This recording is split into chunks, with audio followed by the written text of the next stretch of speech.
वेद पाठशाला में मैं आपका हार्दिक स्वागत करती हूँ। प्रिय श्रोता, परमेश्वर का वचन जीवित, पवित्र एवं सामर्थी है। आशा है कि आज के वचन से आपको आत्मिक लाभ होगा। तो लीजिए प्रस्तुत है ये संदेश।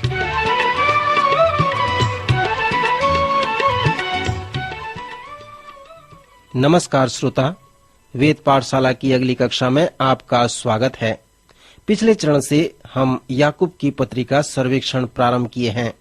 यह सामान्य पत्री यीशु के भाई याकूब द्वारा लिखी गई है, जो यरूशलेम की कलीसिया का अगुवा था। यद्यपि यह पत्री नए नियम के अंत में पाया जाता है, परंतु विद्वानों का विश्वास है कि यह पत्री बहुत पहले लिखा गया है और इसके लेख बहुत व्यवहारिक हैं। पहले अध्याय के प्रथम 12 पद इस पत्री के सार को प्रस्तुत करते हैं। हमने सीखा कि यीशु के जैसे याकूब भी किसी के बाहरी या ऊपरी हिस्से से रुचि नहीं रखता, परंतु वह भीतरी मनुष्यत्व पर रुचि रखता है, उसके स्रोत या उसके उद्गम पर रुचि रखता है। आपने प्रथम अध्याय में याकूब ने हमसे उद्धार के उद्गम व परिणाम के विषय में बताया है। सर्वप्रथम उसने हमारे जीवन में होने वाले आंधी के विषय में बताया है।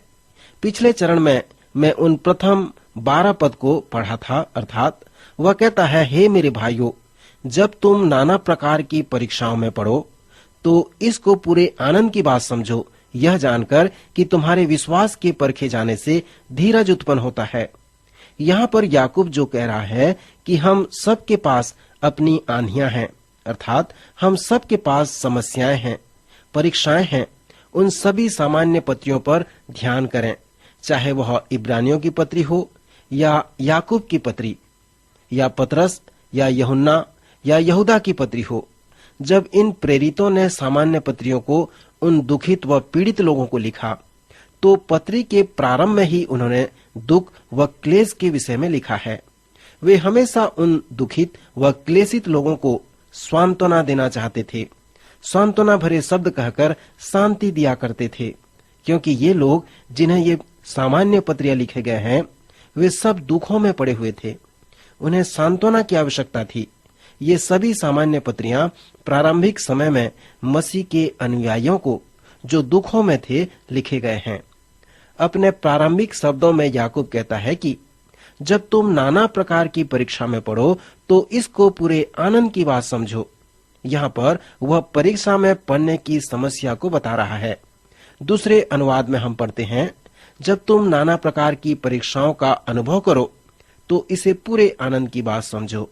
संसार के अनेक स्थानों में और कलीसियाई इतिहास में लोग इस बात से परिचित हैं, वे जानते हैं कि आंधियां व परीक्षाएं जीवन के एक भाग हैं। अनेक लोग जीवन को इस प्रकार से देखते हैं, जीवन बड़ा कठिन है, समस्याएं जीवन में बहुत ही सत्य हैं। यह साधारण पत्री इस विषय में बातें करती है। अपने प्रारंभिक कथनों में याकूब हमसे कहता है, जब तुम नाना प्रकार की परीक्षाओं में पढ़ो तो इसको पूरे आनंद की बात समझो। उन्हें अपने मित्रों की तरह स्वागत करो, क्योंकि वे आपके आत्मिक स्वभाव को परिपक्व बनाते जाएंगे। फिर आगे याकूब कहता है, तुम्हारे विश्वास के परखे जाने से धीरज उत्पन्न होता है। धीरज को अपना काम करने दो कि तुम पूरे और सिद्ध हो जाओ और तुम में किसी बात की घटी न रहे। फिर वह कहता है, तभी तुम विश्वास की जीत का अनुभव करने पाओगे, जिसे वह जीवन का मुकुट कहता है। याकूब इसे हमारे लिए इस प्रकार कहता है, जब तुम्हारे जीवन में आंधी आएंगी और तुम परीक्षाओं में पड़ोगे, तो वह आपको इस स्थान तक ले आएगा कि आप नहीं जानने पाएंगे कि क्या करें। और जब ऐसी स्थिति में आपको बुद्धि की आवश्यकता हो, तो परमेश्वर से मांगो, अपने स्वर्गीय पिता से मांगो, और वह आपको साथ अपनी बुद्धि को बांटेगा, आप पर उंडेल देगा। और जब उस बुद्धि द्वारा आप कार्य करोगे तो जीवन के मुकुट को आप प्राप्त करोगे।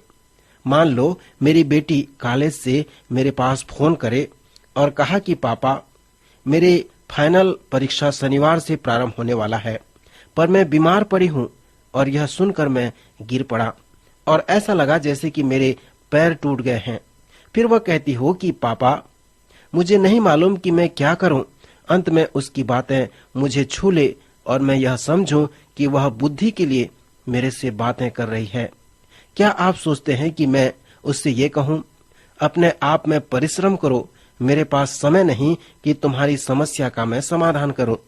एक पिता होने के नाते हमें चाहिए कि अपनी बुद्धि को अपने बच्चों के साथ बांटें और उनके समस्याओं का समाधान करें। यहाँ पर इस पत्री के प्रारंभिक अध्याय में याकूब कहता है, जब तुम परीक्षा में पढ़ते हो तो नहीं जानते कि तुम क्या करो, पर अपने स्वर्गीय पिता की ओर दृष्टि करो और उससे कहो कि आप अब क्या करोगे और आपको नहीं मालूम। पौलुस ने भी लिखा है, जब तुम आत्मा में असफल हो जाते हो तो तुम अपने मन में यह कहकर पुकार उठते हो, हे अब्बा, हे पिता। फिर आपको चाहिए कि आप अपने स्वर्गीय पिता की ओर वापस लौटें और उससे वो बुद्धि मांगें जो आपके पास नहीं है। आप परमेश्वर से कहें कि अब आपको क्या करना है वो नहीं मालूम, सो हे परमेश्वर, मेरे पास जो बुद्धि नहीं है उसकी मुझे आवश्यकता है। याकूब प्रतिज्ञा करता है कि यदि आप ऐसा करोगे तो परमेश्वर अपनी बुद्धि को आपके साथ बांटेगा और जो बुद्धि आपने परमेश्वर से प्राप्त की है उसके द्वारा यदि आप अपने परीक्षा का सामना करेंगे तो आप ये प्राप्त करेंगे कि यह कार्य है, फिर आप जीवन के मुकुट को प्राप्त करने पाएंगे। सो यही है कि विश्वास की परीक्षा आपको उस पर भरोसा रखने की ओर अगुवाई करेगा और वह भरोसा रखने का विश्वास विश्वास की विजय या जीवन के मुकुट की ओर अगुवाई करेगा। यहाँ पर इस लेखांश के मध्य में ही याकूब हमसे आंधियों के उद्गम व स्रोत के विषय में बताया है। पहले अध्याय में ही उसने कहा है, जब किसी की परीक्षा हो तो वह यह न कहे कि मेरी परीक्षा परमेश्वर की ओर से होती है। दूसरे शब्दों में, जब किसी मनुष्य को पाप में पड़ने की परीक्षा हो तो वह परमेश्वर पर दोष न लगाए, क्योंकि जो पाप की ओर से परीक्षा होती है वह परमेश्वर की ओर से नहीं होती, परंतु वह आप पर अनुग्रह करता है कि आप उस परीक्षा से बाहर निकल सको और आत्मिक रूप से बढ़ सको। सो स्पष्ट रूप से याकूब कहता है कि जब तुम परीक्षा में पढ़ो तो परमेश्वर पर दोष न लगाओ।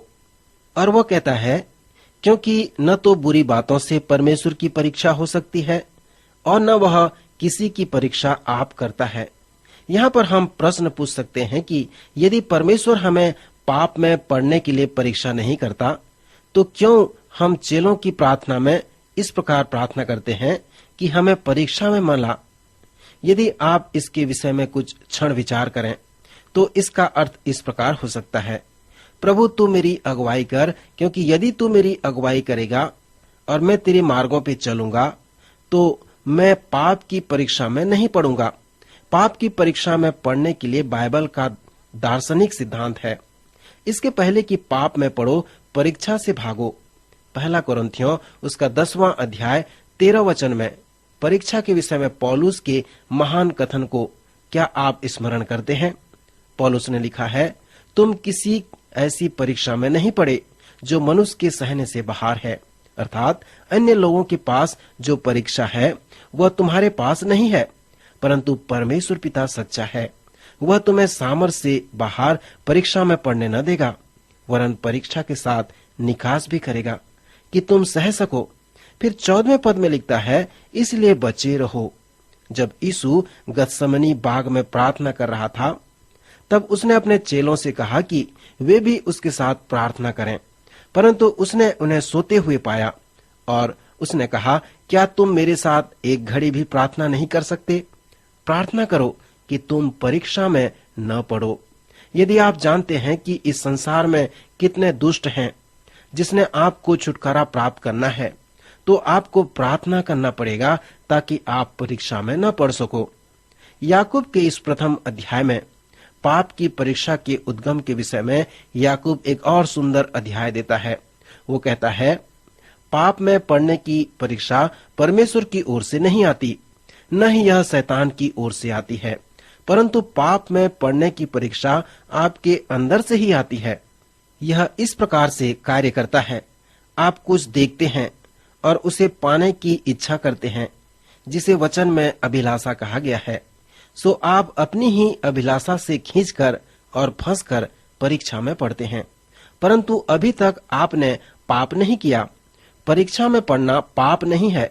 इब्रानियों की पुस्तक में हमने देखा कि हमारा प्रभु परीक्षा में पड़ा, फिर भी निष्पाप रहा। सो परीक्षा में पढ़ना पाप नहीं है, परंतु वही परीक्षा हमें पाप की ओर अगुवाई करता है।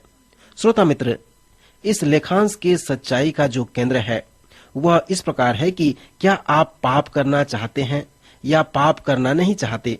यदि पाप में पड़ना नहीं चाहते तो आपने अपने अभिलाषा की ओर न बढ़ें, रुक जाएं, उसे बार बार न देखें, उस पर विचार न करें, क्योंकि वह शक्तिशाली चुंबक की तरह आपको धीरे धीरे अपनी ओर खींच लेगा। इसके पहले कि आप अपने अभिलाषा में खींचे जाएं, इससे दूर हो जाएं, ताकि आप परीक्षा में न पड़ सकें। फिर याकूब कहता है, पाप जब बढ़ जाता है तो उसका परिणाम मृत्यु होता है। जैसे पौलुस ने कहा, पाप की मजदूरी मृत्यु है। सो इस प्रथम अध्याय में याकूब हमसे कहता है कि तुम्हारे विश्वास के परखे जाने से धीरज उत्पन्न होता है, पर धीरज को अपना पूरा काम करने दो कि तुम पूरे और सिद्ध हो जाओ, परीक्षा में स्थिर रहो और जीवन का मुकुट को प्राप्त करो। पाप में पड़ने की परीक्षा न तो परमेश्वर की ओर से आती है, न शैतान की ओर से, परंतु मनुष्य के अंदर से और उसके स्वयं के अभिलाषा से आती है। सो हमारे पास इस प्रकार की समस्याएं हैं, परंतु हम इसे स्वयं ठीक नहीं कर सकते। इसलिए यीशु उद्धार के दान को लेकर आया। याकूब जो महान अगुवा था कहता है, कैसे हम पाप में पड़ते हैं जो मृत्यु को उत्पन्न करता है। अंत में याकूब कहता है, कैसे हम बहकावे, लुभावने या प्रलोभन के साथ परीक्षा में भिन्नता को देख सकते हैं। श्रोता, जैसे आप इस पत्री के प्रथम अध्याय को पढ़ते हैं, 3 बातों पर ध्यान करें। ध्यान करें कि याकूब जीवन में आने वाले परीक्षा के विषय में क्या कहता है। फिर ध्यान करें याकूब कैसे बताता है कि आप परीक्षा में पढ़कर पाप की ओर कैसे आते हैं। फिर पवित्र आत्मा से पूछें कि वह आपके हृदय में कार्य करे और उस परीक्षा के विषय में बताए जो आपको जीवन के मुकुट की ओर ले चलता है, और फिर उस परीक्षा के विषय में बताए जो मृत्यु की ओर ले आता है। मेरा समय समाप्त हो रहा है, पर फिर एक बार चुनौती देता हूं कि इस पुस्तक को प्रार्थना पूर्वक पढ़ें। क्या आपके विश्वास की परीक्षा होती है तो आप एक महान शक्ति को प्राप्त करेंगे, और यदि आप पाप की परीक्षा का अनुभव करते हैं तो इस छोटे पुस्तक में बहुत कुछ बातें हैं जो आपकी सहायता कर सकती हैं। इस पुस्तक का अध्ययन करें और अगले कार्यक्रम में भाग लेने के लिए योजना बनाएं, ताकि हम फिर से इस व्यावहारिक पत्री का सर्वेक्षण कर सकें। प्रभु इस वचन द्वारा आपको आशीष दे, आपकी सहायता करे।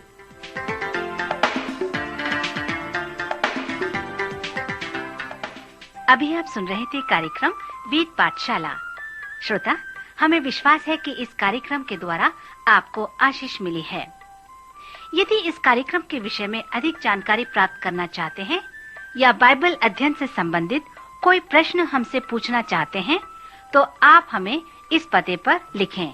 हमारा पता है कार्यक्रम वेद पाठशाला, post box number 713, EN post, Faridabad 7।